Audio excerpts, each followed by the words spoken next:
küçükken başladı zaten her şey. Benim annem 12 yaşında falan evlendirilmiş.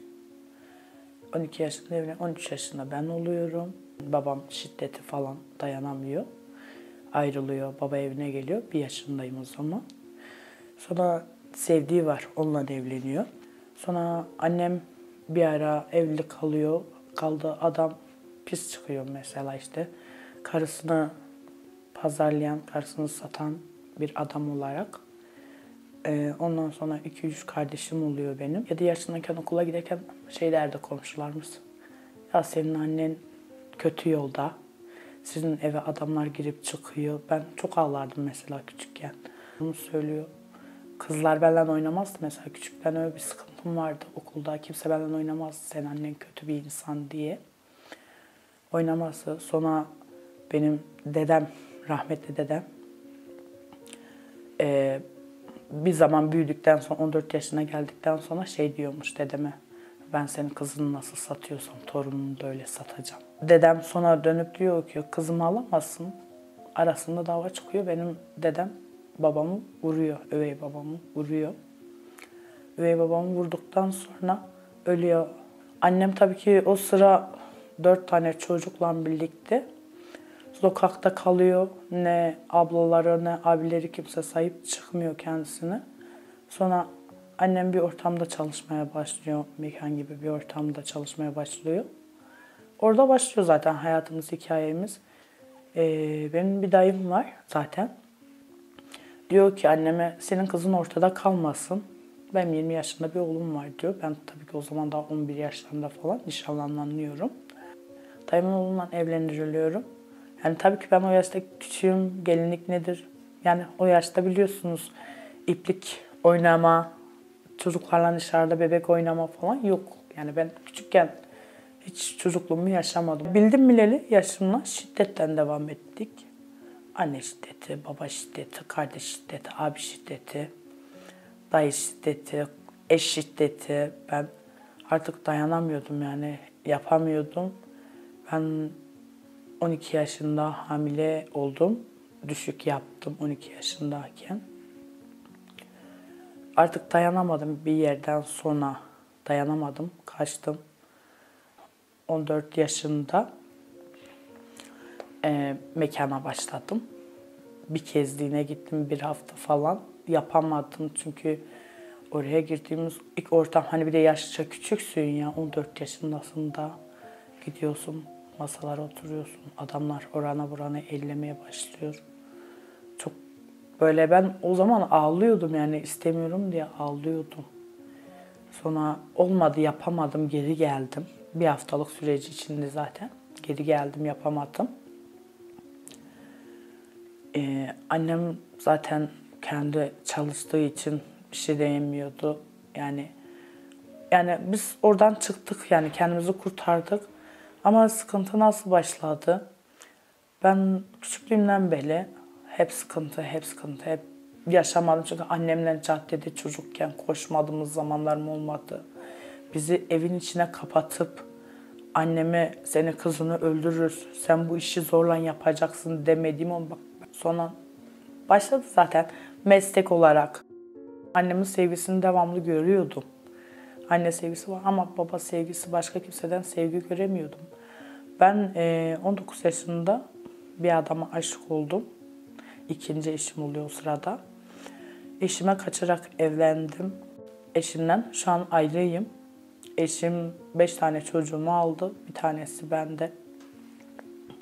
Şimdi bazı insanlar görüyor. Ay niye bu mesleği yapıyorsunuz? Ben keyfimden yapmıyorum. Mecburum yapmaya. Çünkü niye? Ben bir anneye. Benim şu an bir kız kardeşim var. Üniversite okuyor. Onun okumasını çok istiyorum. Hani ablaları gibi olmasın, okusun. Mesela kendi geleceğin kendi koysun bir erkeğe mahkum olmasın. Geldim, burada çalışıyorum. Alkol ortamına girdik artık. Ben hayatımda alkol yedim. Şu an astımım var benim. Bazen geri geliyor, bayılabiliyorum yani. Kaldıramıyorum. Ama bazı insanlar şöyle düşünüyor. Ya keyfe yapıyorsunuz siz bu işi. Hiç kimse bu işi keyfine yapmıyor. Ya arkadaşlarımızın arasında intihar eden insanlar bile oluyor. İstemiyor. İntihar ediyorlar yani. Ben eşimle evliyken çok intihar ettim. Çok ettim, olmadı. Yapamadım. Yani şu an yaşamak, ben bazen yeri geldiği zaman yaşamak bile istemiyorum, biliyor musunuz? Diyorum ki artık ben yaşamak istemiyorum. Şey diyorlar, ya çocuğum var, çocuğun için dayan. Ben diyorum ki 5 tanesi bende değil zaten. Onu da babası alır bakar diyorum, bir sıkıntı yok. Ben hayatımla oynanan bir kız oldum yani. Ben küçükken çocukluk yaşamadım, büyüdüm yaşamadım. Şimdi beni görseniz salıncaklara falan gittiğim zaman sallanıyorum ya. İnsanlar gülüyor. Çalıştığım bir mekan vardı. Bir çalıştığım mekana çalışmaya gittim. Çok kötü bir yerdi mesela orası. Girdiğimde dediler ki burada kalacaksınız, şu otelde kalacaksınız falan, bize şey yapmayacaksınız falan. Yer altı gibiydi. Bir iki gün çalıştık. Üçüncü günü odaya kilitlendik. Yani yanımda arkadaşlarım da vardı. Odaya kilitlendik. 2 gün boyunca bizi oradan çıkarmadılar. Gece alıp gece götürüyorlardı. Çalışmayacağız, gideceğiz dediğimiz zaman dayak yiyorduk. Oraya gidip dayak yediğimizi biliyoruz yani. Sonra oturup çalışacaksınız. Artık siz bu mekanın şeyisiniz, kapatmasısınız. Siz bundan sonra buradan başka bir yere gidemezsiniz diye kapatıyorlardı. Masalara gidip oturmadığınız zaman dayak yiyordun. Mecburi yapıyordun yani bu işi. İstersen de istemesen de. Ben öteki kızlar gibi değildim. Ben yapmayacağım diyordum. Beni kimse zorla bir yerde çalıştıramaz. Kimsenin ben malı değilim diyordum. Zaten hayatımda çok şey yaşamışım. Bir gün oldu ben şey yaptım. Dedim ki ya ben kuaföre gideceğim. Her gün kendim yapamıyorum dedim. Kendim kuaföre gideceğim dedim. Kuaföre giderken kaçtım. Ben kaçtıktan sonra hani buraya geldim. Burada başladım işte işi.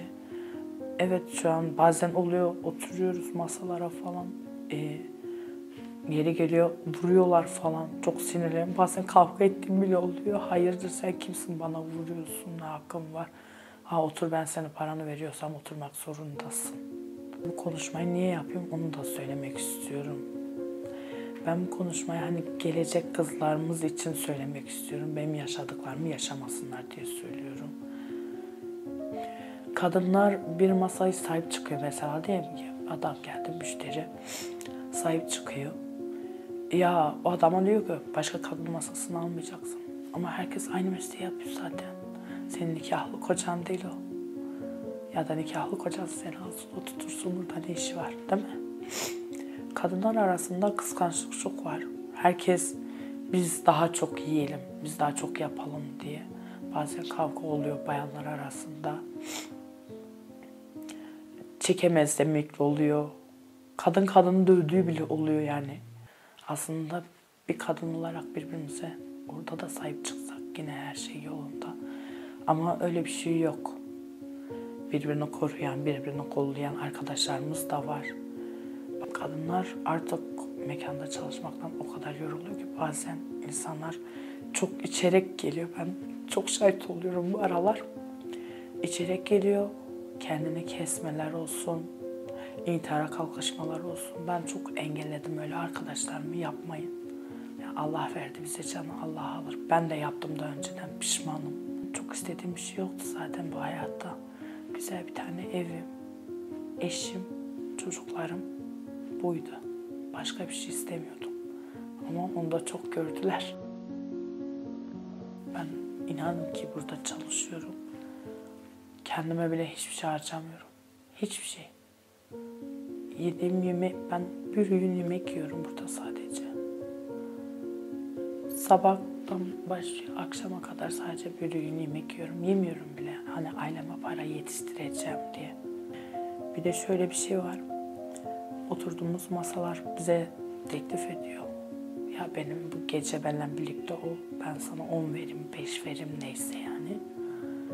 Yani ben zaten diyorum ki benim midem kaldırmıyor bu mekanda çalışmaya. Bir de ben seninle yatağa mı geleceğim? Ben yapamam diyorum. Yani artık bir meslekten bir mesleğe daha geçmek istemiyorum.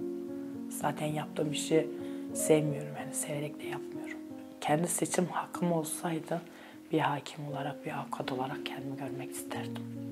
Bu ortamda değil de, böyle değil de daha güzel, daha seçimli, kendi ayaklarımın üstünde durmak isteyecek bir genç kız olmak isterdim.